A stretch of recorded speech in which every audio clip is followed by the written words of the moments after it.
listeners. Welcome to the latest episode of What's Your Wheelhouse?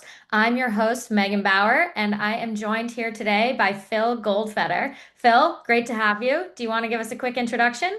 Hi, Megan. So excited to be here and to be partnering with you today and all the time. My name is Phil Goldfeder. I'm the CEO of the American Fintech Council. American Fintech Council is the largest industry trade association that represents both responsible, innovative fintech companies as well as banks offering embedded finance and all sorts of innovation. We love to find opportunities to bring our membership together to maximize impact as it relates to policy and regulatory implementation, but also just to bring people together so that we could work together and build a future of financial services that works best for consumers. So, really exciting that I get to sit at the intersection of financial services and innovation. But most exciting for me is I get to work with really cool people and companies like yours. Awesome. We didn't pay Phil to say that, but thank you. So, aside from keeping, all the checks and balances in place, Phil, your wheelhouse is creating a real ecosystem. So, tell us a little bit about what you mean by that, what that entails, and what people should understand about that they might not. So, Megan, you and I, joked about this a bit. I've done a lot of, I don't want to say soul searching because I don't want to seem deeper than I truly am, but I've given a lot of thought over my career in terms of how I got from point A to point B to point C and how my career progressed from a life in public service as a politician in New York to running the largest fintech trade association in the nation. And I thought about like sort of what was my skill set? Like what was the natural thread that ran through everything I did? And there was two that continued to find its way in. Number one is a passion for public service. And I'll spend just a moment on that because I think when you're an elected official or you're in the political arena, the concept of public service is obvious, right? Okay, you're a public servant. That's exactly what you're doing. You're working for government. When it came to fintech, people kind of look at you, side eye, like, public service. You worked at an innovative embedded finance bank. You represent technology companies. Where's the public service? And I don't tell the story as probably as often as I should, but when I was in the state legislature, I represented a community that was devastated during a natural disaster.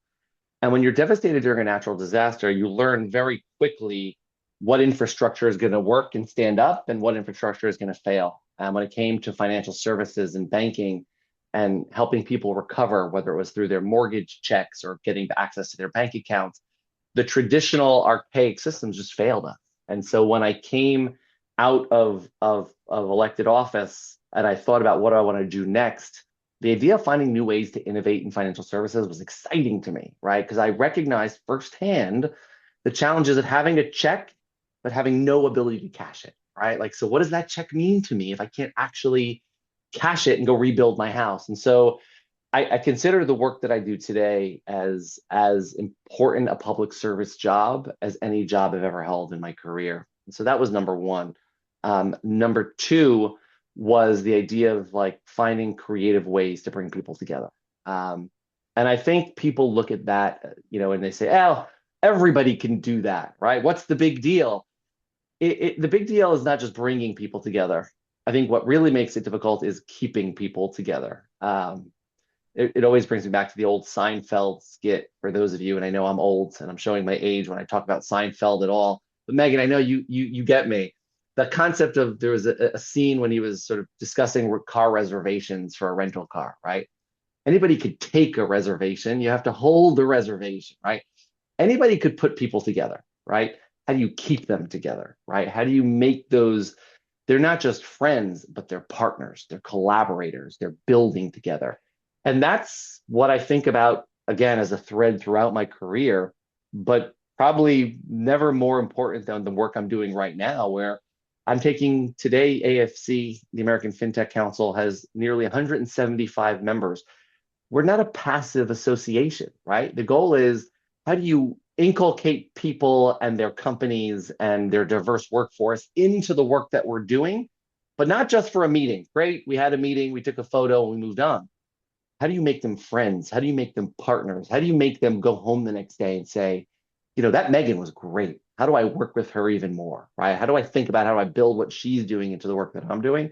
And then you both get to be successful. So again, a very long answer to a short question, but I say for me, it's a passion in public service and connectivity in ways that are more meaningful than what you generally see in the world today.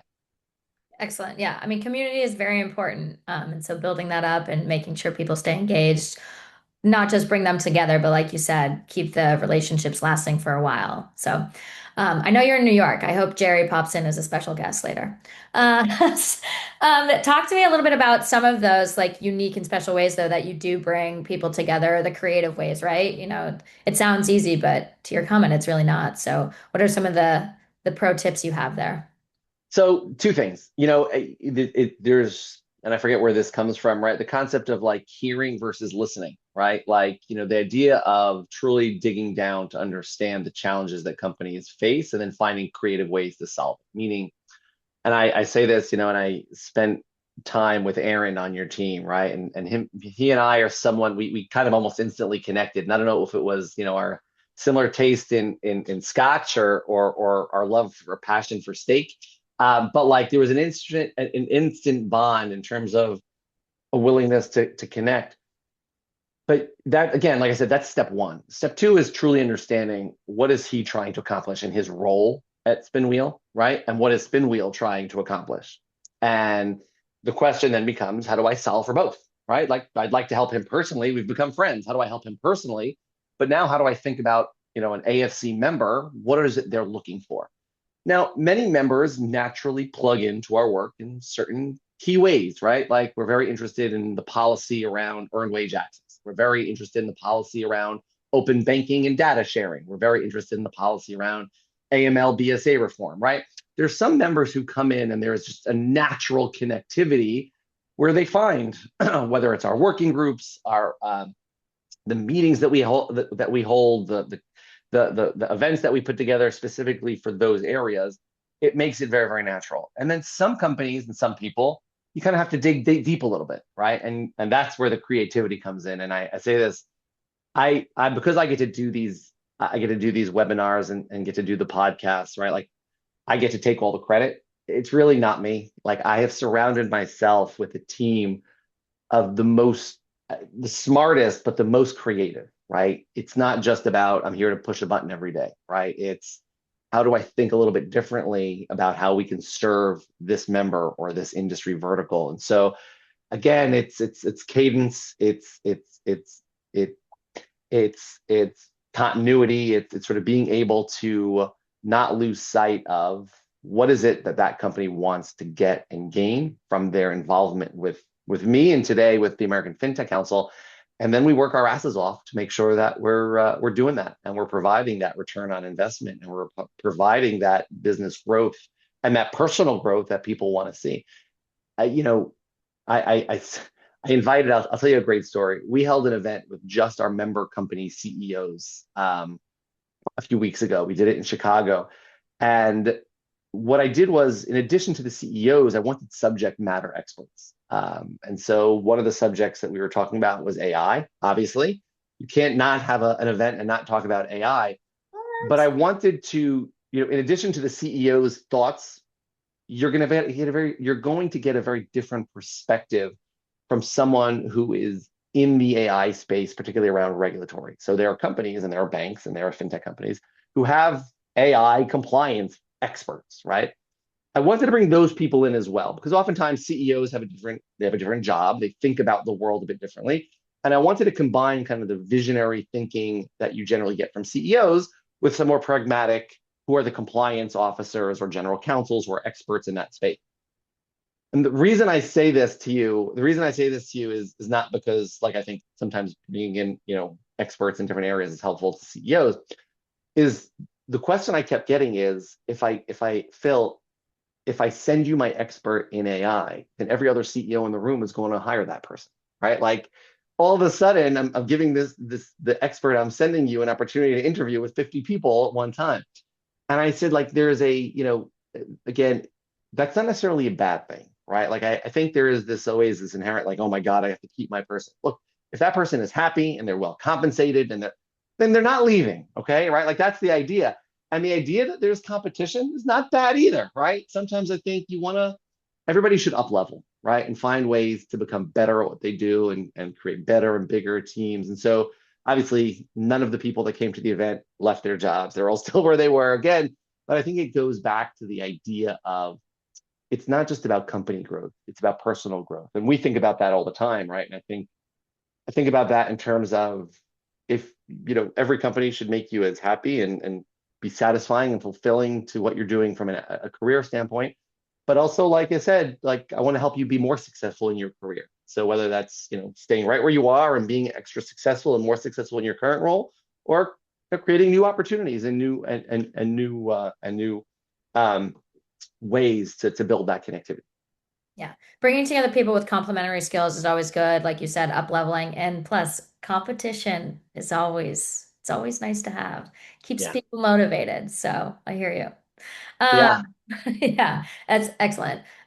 What do you think that people are getting wrong about this space? Or like what's one of the craziest things you've kind of encountered with this space? It's funny when someone asks me what's the craziest, it's oftentimes like what's the craziest of the day. Because I go back to the earliest part of my career. When I started my career, I was doing government affairs at an innovative bank called Cross River. And you generally walked into a room and people looked at me and said, Cross River Community Bank for New Jersey, right? That was and the idea that we would start to talk about innovation or fintech. And at the time, it was really about our partnerships with online lenders, right? Like the second you said fintech, it's like, oh, so you're in crypto, huh? Right. Mm, There was this jump from, well, we're partnering softly with online lenders to offer access to credit to you're now in crypto, funneling money to terrorists in, overseas. And I think actually. sadly, I've been doing this now for more than 10 years. That hasn't changed, unfortunately, right? Like, and that's not, I don't fault anybody for that. Like, again, maybe partly it's our fault. We need to do a better job educating sort of the wider ecosystem, policymakers, regulators.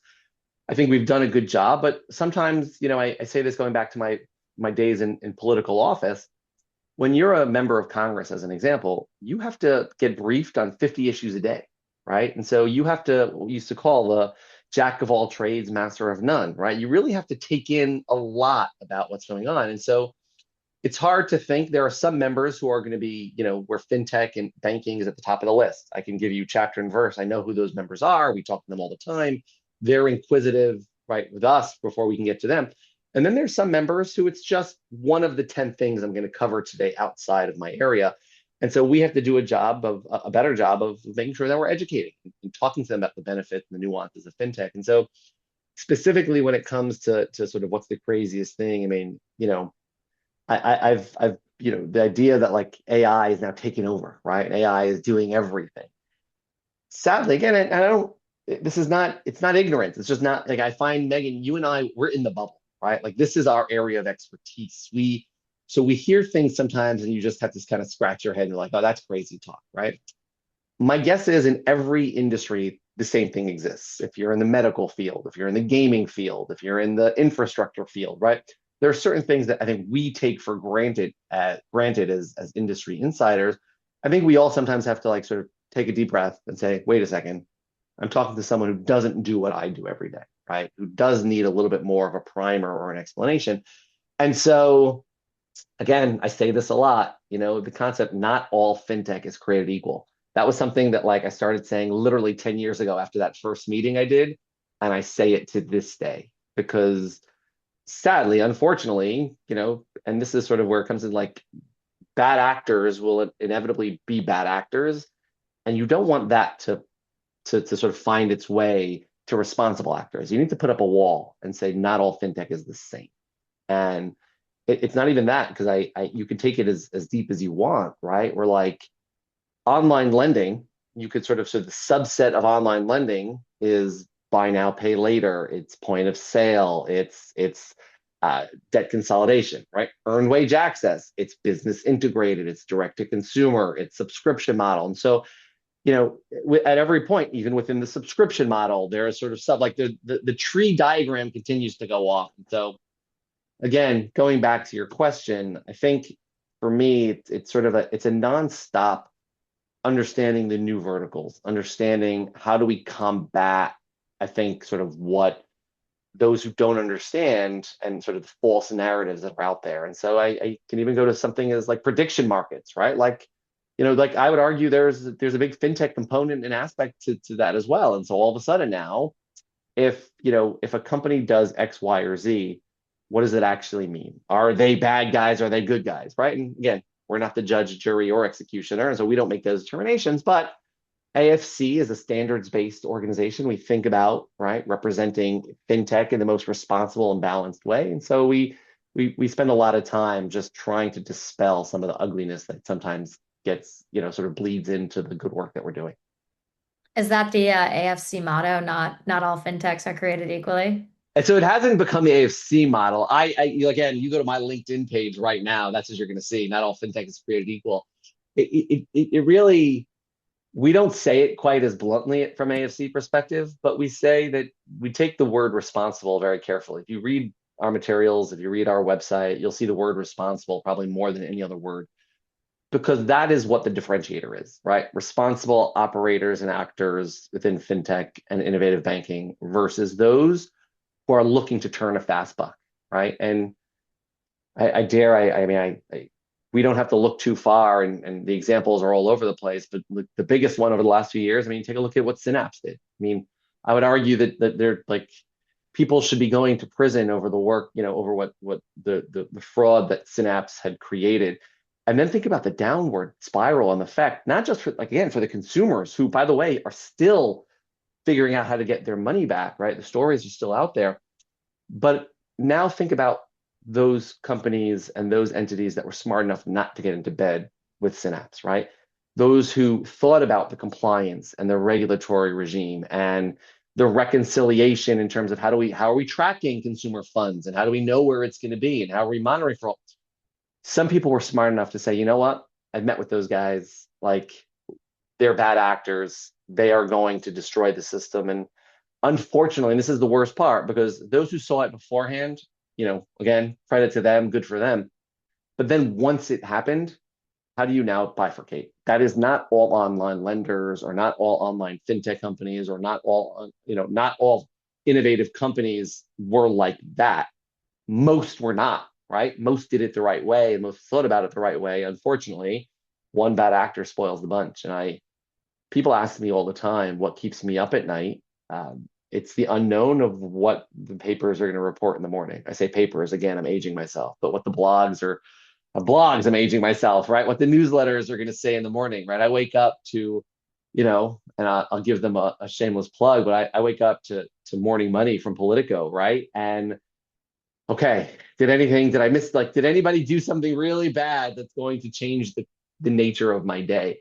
Because like I said, we represent responsible, innovative companies, and our job is to ensure that we're putting that message out, not not just when bad things are not happening, but particularly when there are bad companies doing bad things.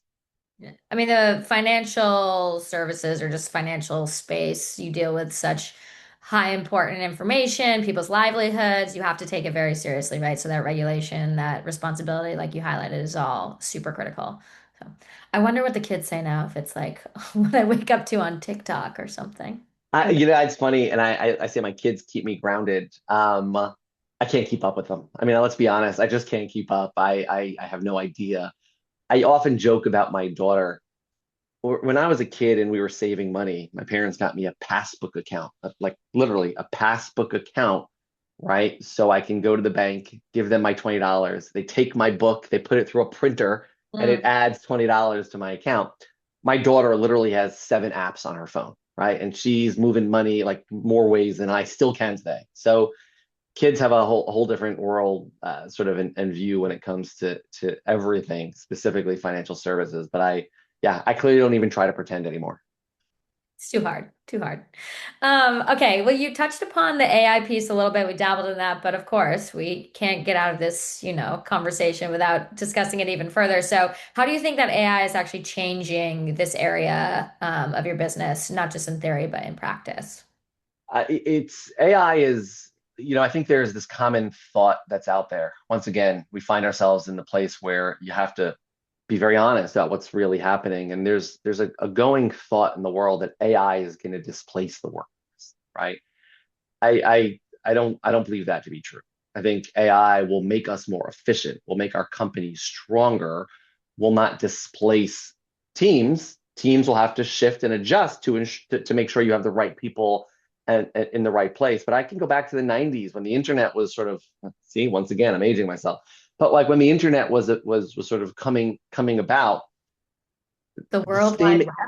the World Wide Web, right? Like, I can't believe I just did that on, while I was being recorded. But like, for those of us who remember picking up the phone, hearing those noises, right? Like, if you remember the time, like everybody thought that was going to put us all out of work. Like, oh my God, like no one's gonna. Like, it's going to fundamentally change the way we operate, and it's going to put people out of business.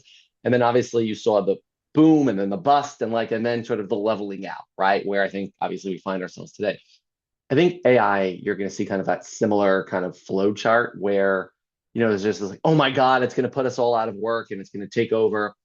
And then, maybe there'll be some downside. And I think you'll see kind of companies struggle and AI companies and companies struggle with like, how are we using it? Are we using it the best way? Did we make mistakes in its infancy? And then I think at some point, right, like you're going to hit your plateau in a good way, right? I oftentimes plateau is associated with like a bad thing. You're going to hit your plateau in terms of knowing how to use it, when to use it, where to use it, where is it most efficient, how do your employees engage with it. And so I think for companies like yours, for so many members within the American Fintech Council that are using it today and growing as companies, right? Growing in what they're able to do, growing in the way they're able to instantly connect. I mean, again, Megan, you probably know better than me in terms of like how are you using AI to instantly be able to connect with other companies and bring sort of workforces together and sort of complicated projects that would have taken hours and hours and hours to sort of dig down and understand how you can connect them today, you could do it relatively quickly. And so I think that there is this fear that drives when it comes to new things. You see that all the time in every industry. I think that will start to level out hopefully sooner rather than later. And it doesn't require a crash, right? Like it doesn't require like a oh my God, something has to go wrong. Quite the opposite. I think enough people have to embrace it, utilize it. I was talking again at our CEO event a few weeks ago. I mentioned earlier, we actually had staff from Anthropic come to speak to many of our CEOs specifically about what they're working on and how to build it into the financial services ecosystem specifically. It was great. It was excellent. But I got to talking to some of the folks, and I talked about how I'm using AI in my life day to day. They're like, sort of someone said, well, you're probably using it more than most of the world, right? And so to think about the way in which, like, well, what do you mean? I'm only scratching the surface. Like I said, it's a lot of talk right now. I'm not sure how many people are actually inculcating it into their work every day, and then ultimately how much it's making that impact. But the potential is there. Again, you have to use it right and think about it correctly. I think it's going to be a huge game changer for the world of financial services. I ultimately believe it's going to lead to companies like yours and all of our AFC members to grow, to thrive, to offer better consumer products, and ultimately sort of start building the future of financial services, or I should say, continue to build the future of financial services.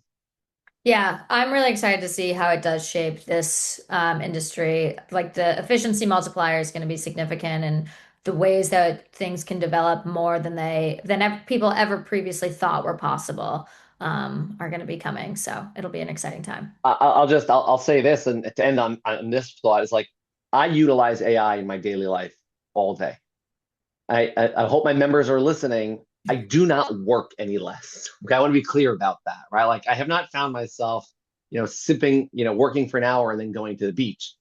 We're working twice. I would argue I'm working twice as hard, right? Because we're just able to do things differently and think about things differently. And again, like I said, create those efficiencies that enable us to serve even more people and build even more events and create more opportunities. And so I think that makes us stronger as a company, not weaker. I think that makes my workforce stronger as a workforce, not weaker. Yeah, your outputs are going to be significantly greater for Yeah. sure.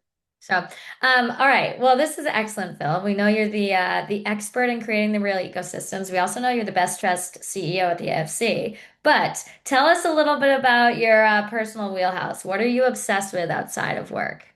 Yeah, so Megan, you kind of like, you took a step down that path where, I once focused on sort of superficial, how do I look and how do I dress? Right now, as long as I'm wearing the AFC logo, I feel like I'm representing just fine. Fintech doesn't require a fancy suit and tie, even though at one point in my life, it was clearly very important to me. Um, I will say, and if Jessica is listening out there, sweatshirt, has not come yet, and so I'm happy always to represent my member companies as well, in addition to AFC. I when I'm not working, I love, again, I love to take a break, and I think that's sort of the hardest part. I think sometimes it's hard to, I don't know how to do anything halfway, and so the concept of like, and my wife begs me all the time because she goes to the beach. My wife is a teacher, so in the summertime she's off, and so she goes to the beach and she says, why don't you come and sit on the beach with me? Sitting on the beach is just a different place for me to be on my phone or my iPad, right? Like I can't disconnect because even if I'm sitting on the beach, and this is a personal flaw, right? I don't know how to disconnect. And so the only way to disconnect is to really do it. And I found for me at one point it was running. I was having some knee issues and it turned into cycling. So I'd say probably about 10 years now, maybe a little less than 10 years, I've gotten into cycling. And the beauty of cycling is, doing 25 miles down the side of like a busy road is not the time to be responding to an email or sort of digging my head in some complicated, nuanced work problem. And so for me, it is the ultimate escape. And I don't, say that for 5 miles at a time. It's not worth getting my bike gear on or put my helmet on for less than 25 miles. And so if 25 miles was my morning this morning, right? Like a Sunday is 100 miles or 120 miles on the bike. And I love it. I love it. Again, I have a lot of hobbies and I try to find always new ways to disconnect. I'm a constant learner. So I like to sort of always think about different ways. But I take my cycling very, very seriously, and it sort of is my perfect way to disconnect. You haven't yet figured out how to like link up your phone and do your emails while you're cycling or speak into your headphones with your helmet and So here, I love that you just asked that question because I almost feel bad because like no cyclist rides alone, right? You have a crew, right? Yes, to those inquiring minds, I wear spandex. I do not shave my legs. We all dress the same. Um, but I feel bad for people who I ride with who have done those things. Megan, you are so right. Where like someone has the headset coming out of his bike helmet, right? He's connected his computer on the front of his bike to his phones. And I remember coming back from a ride, he goes, look, oh, I can show you how to do that. Right. I think I made a comment where like, oh, I have so many emails I have to catch up on. Because, oh, I can show you how to connect your email so you can listen to it talk in your ear while you're writing. It's like, do me a favor. Don't do me any favors. I don't want to know.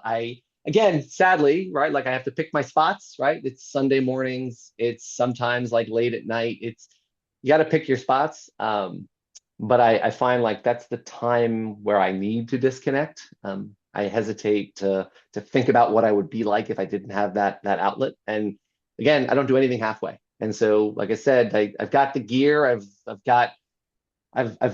leveled, at work, but I up level my cycling as well. I'm looking. You're looking at my newest bike behind me. Um, and here's a so question. Sorry. now, I was please. gonna say, how much does that bike weigh?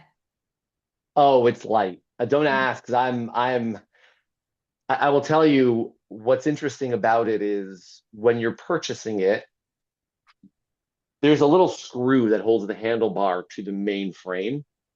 You can get that screw in many different materials. The screw comes in steel, the screw comes in titanium, the screw comes and people for that one screw, they want the lighter screw. And so there are some people who take that very, very seriously.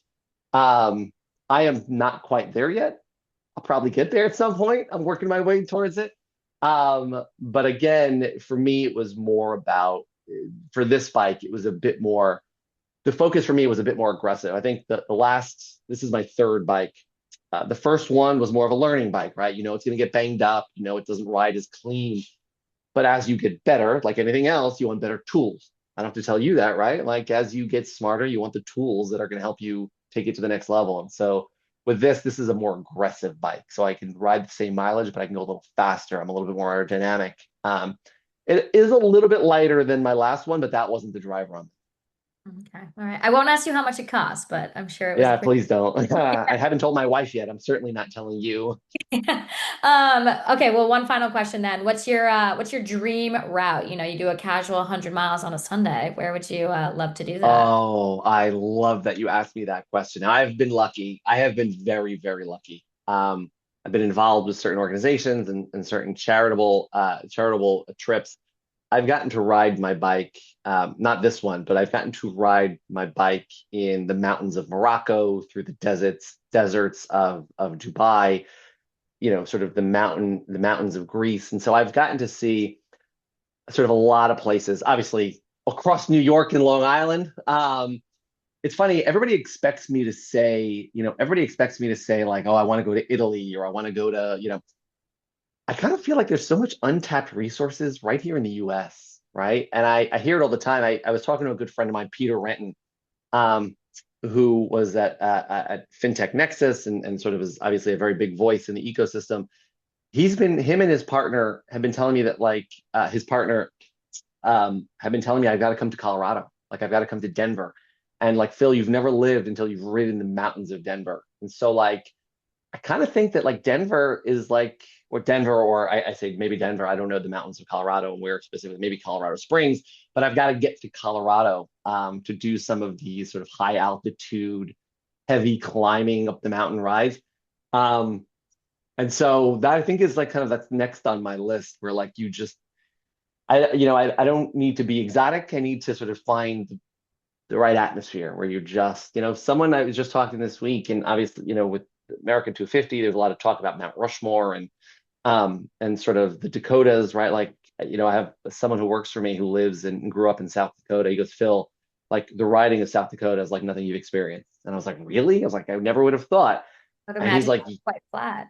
oh, it's probably it's very flat, but there's again, different day, different challenge, right? Sometimes, a flat, you maybe want to do extra mileage, but you're Mm. you're there because you want to take in this, right? You want to take in everything here. And then sometimes you're just focused on the this. I want to focus on the cycling and my, sort of how I'm progressing in that front. So again, Colorado's on the list. That's next. Don't get me wrong. I'd love to get to Italy one day, maybe south of France. But right now, I feel like there's just so much untapped opportunity in my own backyard that I need to take advantage of.